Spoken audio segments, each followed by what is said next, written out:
দীর্ঘদিনের আন্তর্জাতিক নিষেধাজ্ঞা ও বিচ্ছিন্নতার পর উত্তর কোরিয়ার অর্থনীতি কিছুটা ঘুরে দাঁড়িয়েছে বলে ইঙ্গিত মিলছে।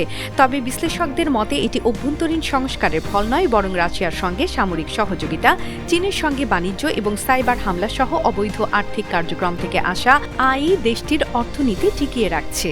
ওয়াল স্ট্রিট জার্নালের এক বিশ্লেষণে বিষয়টি তুলে ধরা হয়েছে।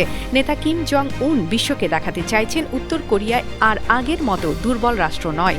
দক্ষিণ কোরিয়ার কেন্দ্রীয় ব্যাংকের তথ্য মতে 2024 সালে দেশটির অর্থনীতি 3.7% বেড়েছে, গত 8 বছরের মধ্যে সর্বোচ্চ।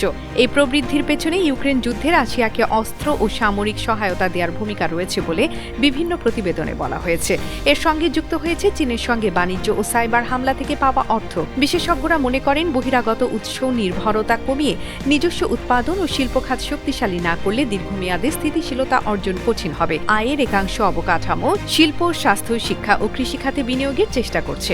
একই সঙ্গে পিয়ংইয়ং ও অন্যান্য অঞ্চলের মধ্যে অর্থনৈতিক বৈষম্য বাড়ছে আর কালোবাজার নিয়ন্ত্রণও সরকারের জন্য কঠিন হয়ে উঠছে।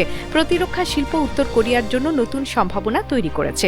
ইউক্রেন যুদ্ধের কারণে অস্ত্রের চাহিদা বেড়েছে, যা ভবিষ্যতে দেশটিকে বড় অস্ত্র রপ্তানিকারকে পরিণত করতে পারে। এতে যুক্তরাষ্ট্র ও তার মিত্রদের জন্য নতুন কৌশলগত উদ্বেগ তৈরি হয়েছে, কারণ অর্থনৈতিকভাবে শক্তিশালী উত্তর কোরিয়া পারমাণবিক কর্মসূচিতেও এগিয়ে যেতে পারে। এই পরিবর্তন তাই নিছক প্রবৃদ্ধির গল্প নয়, বরং আন্তর্জাতিক রাজনীতি ও বৈশ্বিক শক্তি ভারসাম্যের এক জটিল অধ্যায়। আন্তর্জাতিক ডেস্ক, বাংলা ভিউজ।